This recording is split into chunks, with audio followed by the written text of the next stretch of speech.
ইসলামের খেলাধুলা বৈধতা আছে, আছে না নাই? খেলাধুলা বৈধতা আছে, বেশ কিছু শর্ত সাপেক্ষে, অনেকগুলো শর্ত।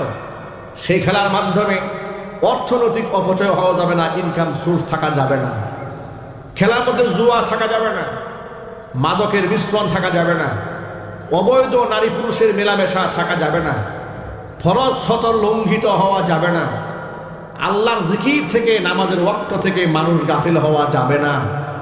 এই এতগুলা শর্তের ভিত্তিতে আবার সেখানে শারীরিক ফায়দা আছে, আপনি সেখানে খেলার মধ্যে অংশগ্রহণ করতে পারেন নিজেরা, একাকি খেললেন, কম্পিটিশন নাই, এর মধ্যে জিদাজিদি নাই, হাত ইট নাই, ট্রফি লেন দেওয়া নাই ইত্যাদি। কিন্তু আপনারা বলেন ইন্টারন্যাশনাল টুর্নামেন্ট যা হচ্ছে সেখানে নাচ গান আছে না নাই? একটু জুড়ে বলতে হবে, নাচ গান আছে না নাই? গোটা পৃথিবীতে এই খেলা নিয়ে জুয়া আছে না নাই? নারী পুরুষ অবাধ মেলামেশা আছে না নাই? না নাই? আছে। এর মানে হারাম হওয়ার জন্য যতগুলো পাথেয় দরকার, উপকরণ দরকার, সবগুলো এখানে আছে। অতএব এই পায়খানা, এই টুর্নামেন্ট কুরআন তেলাওয়াত দিয়ে শুরু হলো না বিসমিল্লাহ দিয়ে শুরু হলো, এটা মুসলমানই এত আনন্দিত হওয়ার কিছু নাই। হারাম তো হারাম, চিল্লায় বলো মুসলমান, ঠিক কিনা? হারাম তো হারামই। বিসমিল্লাহ বলে পায়খানা খাইলে যেমন জায়েজ হয় না, কি জায়েজ হয়ে যাবে নাকি? যে উনি অত্যন্ত বুজুর্গ, উনি পায়খানা খাওয়ার সময় বিসমিল্লাহ বলছে, কি জায়েজ হয়ে যাবে? উনি অত্যন্ত বুজুর্গ, মদ খেয়েছে, বাট খাওয়ার আগে বিসমিল্লাহ বলছে, কি জায়েজ হয়ে যাবে? না। যে দেশে আলেমের কদর নাই, প্রতিদার মর্যাদা দেওয়া হয়, সেখানে জবাব চাওয়ার কোনো জায়গা থাকে না। প্রিয় যুবক ভাইরা, আমার জন্য খুব সাবধানে পদাঙ্ক অনুসরণ করতে হবে। রাহমাতুল লিল আলামিন মুহাম্মদুর রাসূলুল্লাহ সাল্লাল্লাহু আলাইহি ওয়াসাল্লামের আমরা শেষ জামানার উম্মত, মনে রাখতে হবে ঈমান রক্ষা করা বড় কঠিন। সাধারণ নুরা ফাতিহির মতো নোংরা মানুষ, সামান্য কাঁচা বাদাম বলে গান গাওয়া একটা রাস্তাঘাটের লোক গোটা বিশ্বকে যদি এভাবে নাচাই দিতে পারে, তাহলে দাজ্জাল এই সমস্ত মুনাফিকদেরকে কেমনে নাচাবে একটু আন্দাজ করে নেয়। বাদামওয়ালার কাছে যে যারা হেরে গেল, নুরা ফাতিহি এই নৃত্যের কাছেই যারা বিক্রি করে দিল নিজেদেরকে, সে মুসলমান কি দাজ্জাল থেকে বাঁচতে পারবে? যদি বলুন না বাঁচতে পারবে, না বাঁচতে পারবে না। কি উন্মাদনা শুরু হয়েছে খেলা নিয়ে, কত বিতর্ক, আর্জেন্টিনা নাকি ব্রাজিল, বিতর্কের কোনো শেষ নাই। ও মুসলমানেরা, ইসলাম আমাকে পরিপূর্ণ জীবন ব্যবস্থা উপহার দিয়েছে, এখানে আমার জীবনের প্রত্যেকটা মুহূর্ত কেমনে কাটবে সে দিক নির্দেশনা আছে না নাই?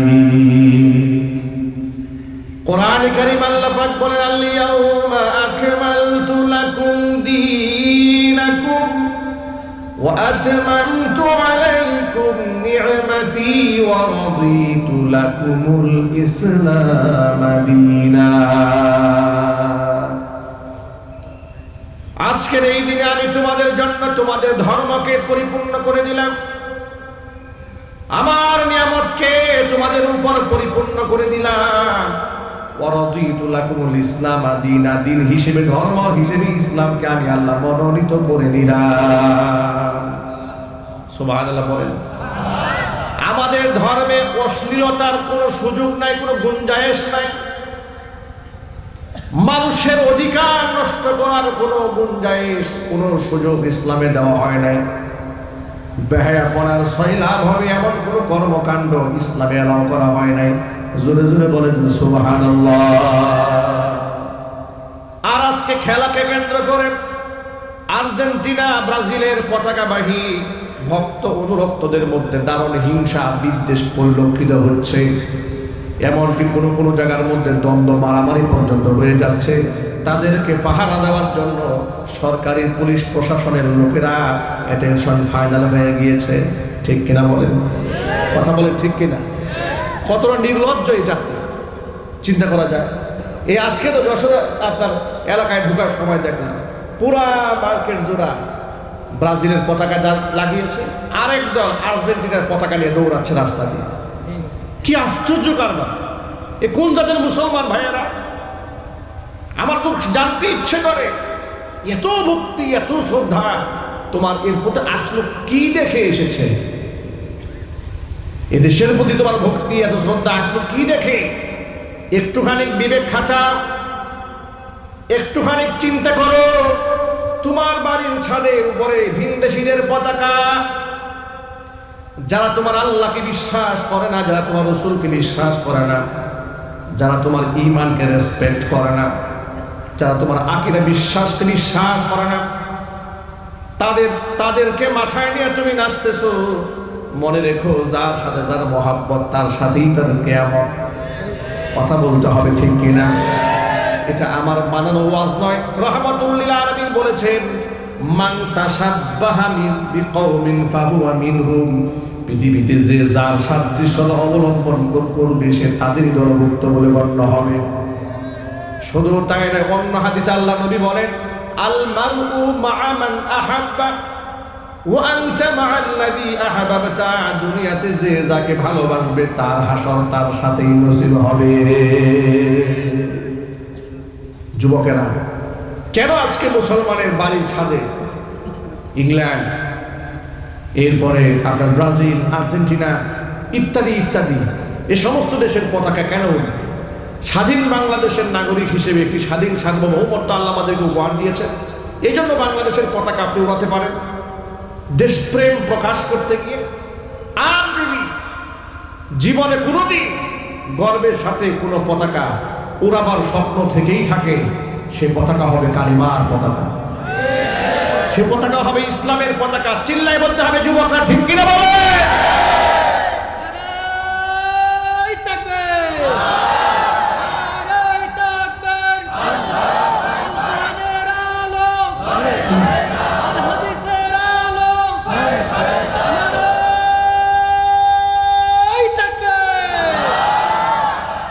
আবার দেখলাম এই খেলার জয় পরাজয়ের জন্য বিভিন্ন জায়গায় দোয়া মাহফিল করা হচ্ছে।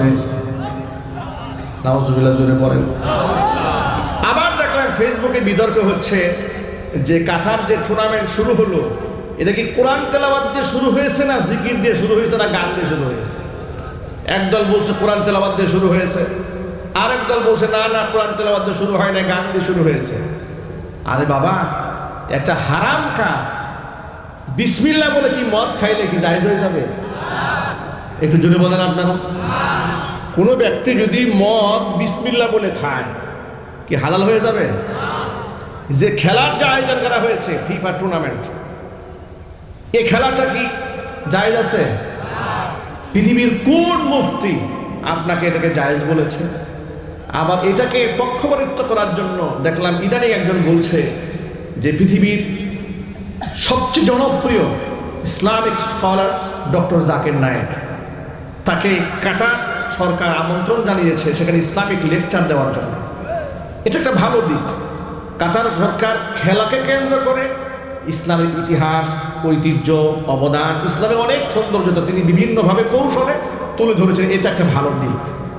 কিন্তু কথা ভালো করে মনে রাখেন, ডক্টর জাকির নায়েক সেখানে ইসলামিক বক্তব্য দেবেন, তিনি একজন দায়ী, তাকে যেখানে ডাকা হবে তিনি সেখানেই বক্তব্য দিবেন এবং কৌশল অবলম্বন করে তিনি ইসলামের সুমহান মর্যাদার কথা পৃথিবীর যে কোনো প্রান্তে দিতে পারেন। কথা বলেন, ঠিক কিনা? সেটা তিনি পতিতালয়ে গিয়েও দিতে পারেন, মদের বারে গিয়েও দিতে পারেন, যেখানে সুযোগ পাবেন ইসলামের পরে তিনি সেখানেই বলবেন। সুবহানাল্লাহ। আমরা আমাদের অনেক বুজুর্গদের কাহিনী জানি, যারা পতিতাবৃত্তি করেছে তাদের কাছে গিয়ে তারা রাত কাটিয়ে তাদেরকে ইসলামের দাওয়াত দিয়েছে। আল্লাহু আকবার বলো। অতএব ডক্টর জাকির নায়েক ইসলামের কথা বলবেন, তার জন্য আমরা দোয়া করি আল্লাহ পাক তার নেক হায়াত দারাজ করেন এবং তার যে মেধা, তার যে যোগ্যতা, তার যে জ্ঞান, তার যে চিন্তা চেতনার প্রখরতা, এই যে বিশালতা, আল্লাহ পাক তার ওসিলায় যেন অসংখ্য অমুসলিমকে ইসলামের সুশীতল ছায়াতলে এনে দেন। আল্লাহ পাক তার মেধাকে, তার যোগ্যতাকে ইসলামের জন্য কবুল করেন। তবে ডাক্তার জাকির নায়েক তিনি ওই ফিফা টুর্নামেন্টে ইসলামিক বক্তব্য দিয়েছেন বলে কিংবা দিবেন বলে কাতারে টুর্নামেন্ট খেলা হালাল হয়ে যায় না। কথা চিল্লায় বলতে হবে, ঠিক কিনা বলে? যেখানকার হারাম সেখানেই থাকবে। এখানে শুধু ডক্টর জাকির নায়েক না, মক্কা মদিনার ইমাম যদি ডক্টর শেখ আব্দুর রহমান আস-সুদাইস তিনিও যদি কোরআন তেলাওয়াতের মাধ্যমে ফিফা টুর্নামেন্ট উদ্বোধন করতেন তাহলেও হারাম কখনো হালাল হতো না। চিল্লায় বলেন ঠিক কিনা? হারাম চিরজীবন হারাম, হালাল চিরদিন হালাল। আল হালালু বায়্যিনুন ওয়াল হারামু বায়্যিনুন। হালাল স্পষ্ট করা হয়েছে, হারাম স্পষ্ট করা হয়েছে। সুতরাং যুবকেরা, আমাদের কথা পরিষ্কার যে খেলার ব্যাপারে আল্লাহ রাব্বুল আলামিন কোরআনে কারীম স্পষ্ট বলে দিয়েছেন, ওয়া মিনান নাসি মান ইয়াশতারি লাহুল হাদিসি লিয়ুদিল্লা আন সাবিলিল্লাহি বিগাইরি ইলমিন ওয়া ইয়াত্তাখিযাহা হুজুয়া উলাইকা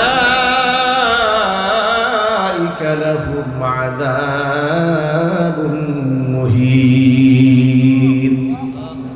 কোরআনে কারীমের সূরা লুকমানের মধ্যে আল্লাহ পাক বলেন, ওয়া মিনান নাস, মানুষদের মধ্যে কিছু লোক এমন আছে মাইয়াশতারি লাহুল হাদিস, অনর্থক জিনিসকে খরিদ করে নিয়ে আসে, লিয়ুদিল্লা আন সাবিলিল্লাহি, যাতে করে আল্লাহ রাস্তা থেকে মানুষদেরকে গুমরাহ করে দূরে সরিয়ে দেওয়া যায়।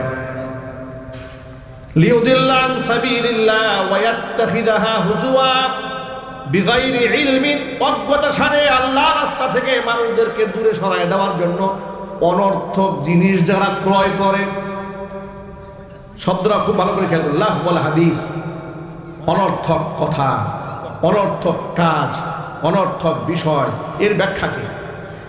মুহাদ্দিসিন কেরাম, মুফাসসিরিন কেরাম এটা সুস্পষ্ট ব্যাখ্যা করেছেন। গান বাজনা, তবলা, হারমোনিয়াম এসব হচ্ছে লাহু ওয়াল হাদিসের অন্তর্ভুক্ত।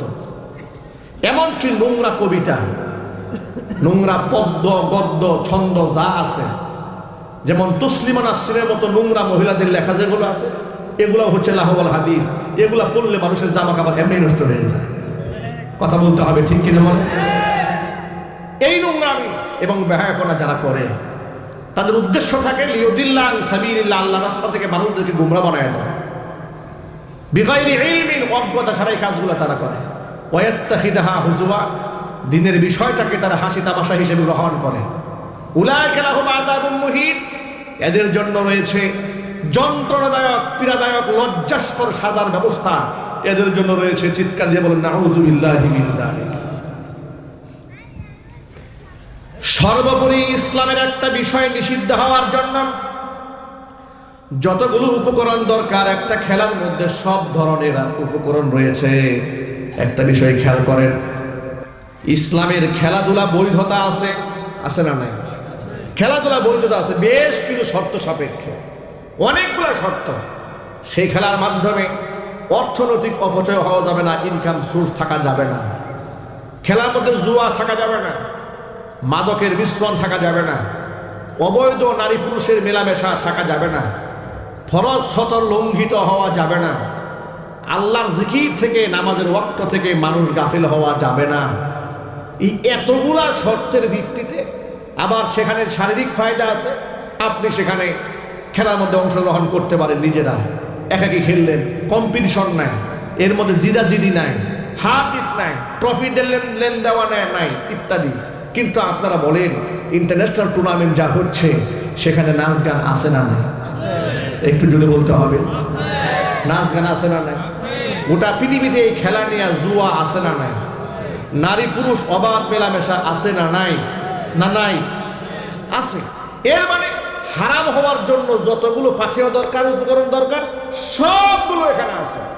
অতএব এই পায়খানা, এই টুর্নামেন্ট কুরআন তেলাওয়াত দিয়ে শুরু হলো না বিসমিল্লাহ দিয়ে শুরু হলো, এটা মুসলমানই এত আনন্দিত হওয়ার কিছু নাই।